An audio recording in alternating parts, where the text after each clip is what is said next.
Hey Brian, Hey Tyler. I love the gym. I go to it every day. I need it day in, day out mentally. There's some days I'll pull in the parking lot and just sit there and cry. I get anxiety. There's some days I walk in, I'll do a set of something, and I'll seriously have a panic attack, And leave? and I'll leave. Yeah, I do the same thing. What do you do to get over it? Do you force yourself to work through it, or do you find it better to go home and I go home. Go home and regroup? Yeah. I don't give a fuck. If you're not feeling it, you're not feeling it. Look, if you show up, that's what matters, right? There were days that Arnold showed up and he didn't want to fucking be here and he left. The difference is he came back the next day, right? I think that's the key. So that's us, because we know we have the day in, day out. But what about somebody who's been out of the game for years or months, or it's their first time and they can't get over that anxiety of just walking through the fucking door? Oh, you just gotta pull the trigger, man. Starting is the hardest part. Think about anything that you've done in your life. Starting is always the scariest, right? It's for people who come to the gym, it's easy to forget what it's like when you're just starting to go to the gym. There's anxiety, there's all kinds of feels, there's all kinds of uncomfortableness. But once you get there and you realize there's no boogeyman, you're fine. It's just starting. So just start. That's all you have to do. Just start. And then show up the next day. And if you can't show up that day, then you come the day after. And when they come, do we have to do it all? Nope. No. You do your best. And you'll know what that is. They know what that is. I'll tell you this. There's been 100 times where I've driven to the gym and I didn't want to go. I didn't want to go. My kids saw me kick and scream and cuss. They saw me drag my feet and swear on the way out the door. There's never ever, not one time, did I leave the gym and regret going. Not even the days when it was just one set of 5 and I left. Didn't matter. I didn't regret it. Have you? You ever had a day where you just left and you're like, man, I shouldn't have done that? Not at all. Nope. Because it doesn't exist. Even if I do leave in tears, like panic attack, I know I put in at least 5, 10, 15 minutes of taking control and actually doing it. Then I give myself permission to go deal with myself. So it's funny because everybody, what the gym sells, what you sell yourself, it's free. It's self-worth. People try to bottle it. They try to have a supplement line or a clothing fashion line, but the truth is, you come in, you do the push-ups, you do the squats, nobody else does. You get the gains. You leave. You don't have to you don't have to be a bodybuilder to achieve something. You have to just push yourself. You can't supplement self-worth. That's right. That goes on a fucking t-shirt. Yeah, you can't supplement self-worth. That's a slogan right there. Yeah, and it's free. Merch It's shirt free. number 1. Yep. Even if you're not at the gym, you can just at home right now just do push-ups until you can't do anymore, and then do one more because you probably can. It's all about starting. So, when I first started, I went to like a gym when nobody was there, and I would come at like the most odd hours of the night just to avoid people, because I was so scared what other people were gonna think. And then I forgot what that was like, and then people will tell me, hey man, I'm not comfortable, and it blows my mind because there's not a single person that comes to the gym that I look at and I watch their workout. I don't give a shit. I'm not here for that. I'm here for me, and they're here for them. Like, that's what this is. This is a brotherhood. You don't have to identify as a gym bro. You don't have to identify as the fit people. That's not what this shit's about. I mean, you can, but what you get from this is so pure. It's life changing, and it's fucking free. I mean, it's hard work, but it's how much hard work do you want to put in? Because the truth is, every single person is good enough right now. You don't need to be big buff dude. You don't need to have a six-pack. You don't need to have a thigh gap. You don't need any of that shit. You're good enough right now. Everything else is just extra for yourself. I don't need anybody's approval. I don't give a fuck what you think of me. I don't care what you think of me. I don't care what anybody thinks of me except me. And it took a while to get there, but the gym certainly helped. It helped me line my priorities up and realize that I determined my worth. So we got a first-time gym goer. They finally step over the threshold, they face their fears, and now they're staring at a shit ton of equipment they don't know how to fucking use. What do you do? Well, you just ask for help. It's that easy, because every single one of us started somewhere. I was the guy. Have you ever asked for help in the gym and had somebody tell you to fuck off? Never once. I haven't either. Never once. As a matter of fact, the big dudes that I was scared of are now some of my best friends. And you know, here's what's crazy, is even if you see the big guys, you'll see them helping each other. Like, I went to Dallas and said, hey man, I don't have the patience or the energy to write a program. And he goes, I got you. And bang, give me a program. I saw it, I said, that's perfect, took all the work out of it for me. Now I can just focus on that, and I don't have to stress about whether I'm doing something. It's already fact checked by another guy. It's good. Like, if I need help, I'll just reach out. I'll just ask. I'll ask you. I'll ask Dallas. I'll ask Brianna. I don't give a shit. Like, so I know you've talked about, what was it, Muscle Magazine? Or what's the magazine? Muscle Fitness. Muscle and Fitness. Them bastards broke my heart. They broke up with me. Tell us about your experience with Muscle and Fitness. It changed my life. That's how I got into lifting weights. I just bought one magazine, and what's funny is I rolled it up like so nobody could see what it was, and I put it face down at Safeway, and I checked it out, and I was so worried what everybody was gonna think, and I snuck it home really quick. You like put it in the cover of a Playboy? Yeah. I had to pretend that that's not what I was buying, because I didn't want to look like a fool. But that's the biggest lie that there is you're not a fool. If you can only do 5 push-ups, you're not a fool. You're just starting, and that's just the hardest part. And every time I had free time, I'd pick up the magazine and I'd read a couple articles, and it would keep me on track. It would keep me mentally focused on what I wanted, and I would look through. I learned so much stuff just by researching myself. I went from magazines to bodybuilding books to kinesiology to, it became a passion, man. It was all just from one magazine. That's it. Do you have any YouTube channels you follow? I used to. Have you looked to YouTube for guidance or anything? I have, yeah. You got to be careful. There's a lot of bro science, but for the most part, you can filter out a lot. I mean, you're gonna know if somebody's trying to sell you shit. Like, if somebody's selling you something,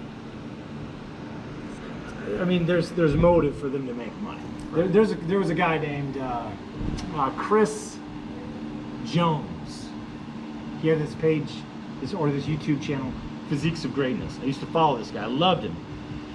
Because of this guy, I say aspartame wrong all the time. I say aspartame because he used to say it, and I would watch every video this guy made. And he would post his workouts and his videos, and he got to be a big deal. And I don't think he hasn't put a video out in years. But CT Fletcher, you want to go to the gym, watch one fucking CT Fletcher video. That's it. You will be like, I'm going to the gym, and then we will be here. It's still your motherfucking set. It's still your motherfucking set, man. That's the truth, man. There's nothing wrong with being proud to be motivated. You're not stupid. You're not silly, because all of a sudden you're in the moment. You feel this energy, and you're like, man, I'm gonna do this. And then the next day, somebody sees you, and then you feel dumb. Don't feel dumb. You owned that shit. Own it every day. It doesn't matter what they think, because their doubt never made you strong. Your strength did. If you doubt yourself, then go prove it. Nobody else gets to measure that. And there's no metric that somebody else owns to determine my worth or your worth. Yeah.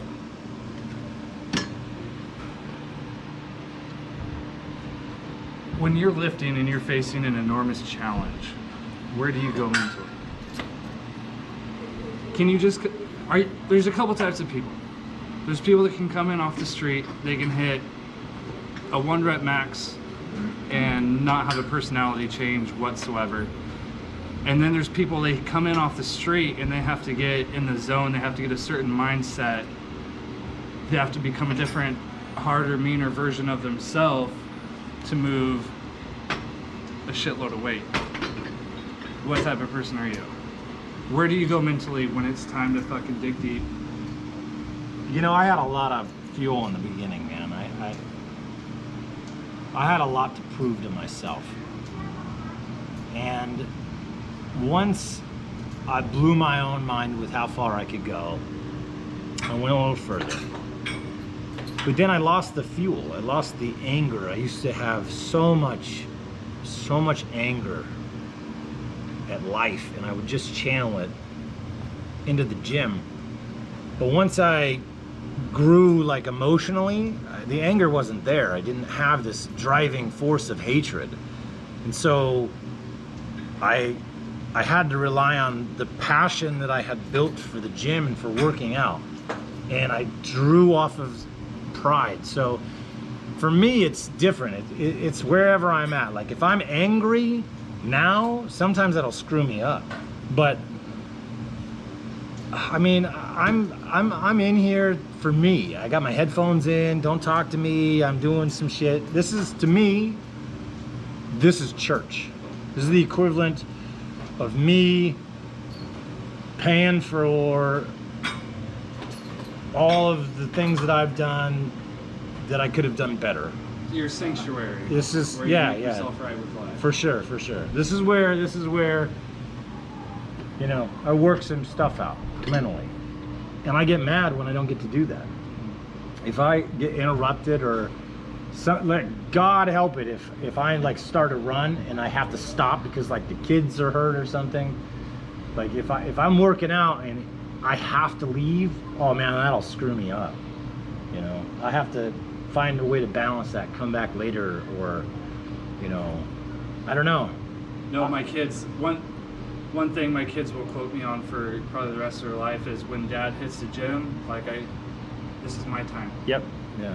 Whose time is it? They all respond, it's your time. Okay, leave me the fuck alone. Yeah. Give me my time. It makes me a better person, a better dad, a better father figure for you guys. I need my time to do this stuff. You know, in the beginning, I was worried.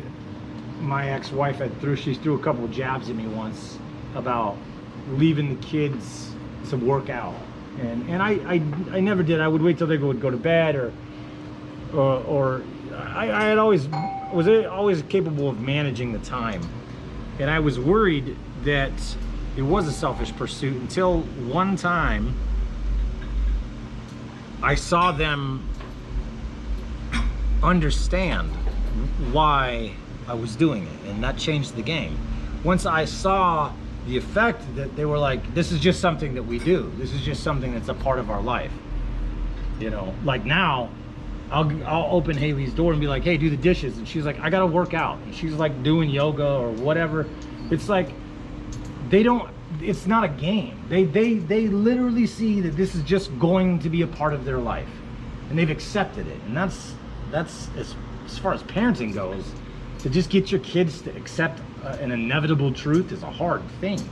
So it made me really proud of the fact that they learned this from watching. Like, oh, okay, I did something right. I did this one thing. They understand because they see me. I don't want to go to the gym, or, you know, I'll be lazy, and then they'll be like, have you gone to the gym? Bethany was great at that. She would be like, go to the gym, you're getting fat, or, you know, she would say some fucking shit and be like, yeah, fine, and I'd go, you know. But so what's your parental approach to getting your kids, you know, this is obviously a passion and a love for you that you want to bestow and share with your children. Are you more likely to force them to go along with you, or no, absolutely not. set an example, and Yes. if they want to follow, they follow? So with the gym, with fitness, it's just like anything else. For me, parenting, you have to model the correct behavior. If they see me emotionally working through it myself, the days I don't want to go, or the pride that I have when I do come back, they absorb that. And it's just the same with any other walk of life, right? With parenting, you have to model the correct behavior. I've never been like, you're gonna work out one day, or you're gonna do sports. I just leave it on them and let them accept that it's not that hard. It's hard here, it's not hard here. You know, this is my pursuit, man. If this is what they want, great. They got a great daddy trainer. If this is not what they want, so be it. I don't care. This is for me. So in closing, we've got lockdown, kids are out of school, you know, parents are out of jobs, everybody's held up in their house. You know, just in closing real quick, what do you have to say to the family that they're grasping at an outlet mentally, physically, kids are pent up, they're pent up, there's options, what do they need to do? Well, first, you send your kids outside to play, because there's nothing wrong with that. Everybody's got a yard, and if you don't, then figure it out. I've seen so many people walking or running, and it's great. I feel like everybody needs a little more vitamin D. Everybody needs a little more fitness. The gym just opened. Here's your outlet. Come back to the gym. We're here.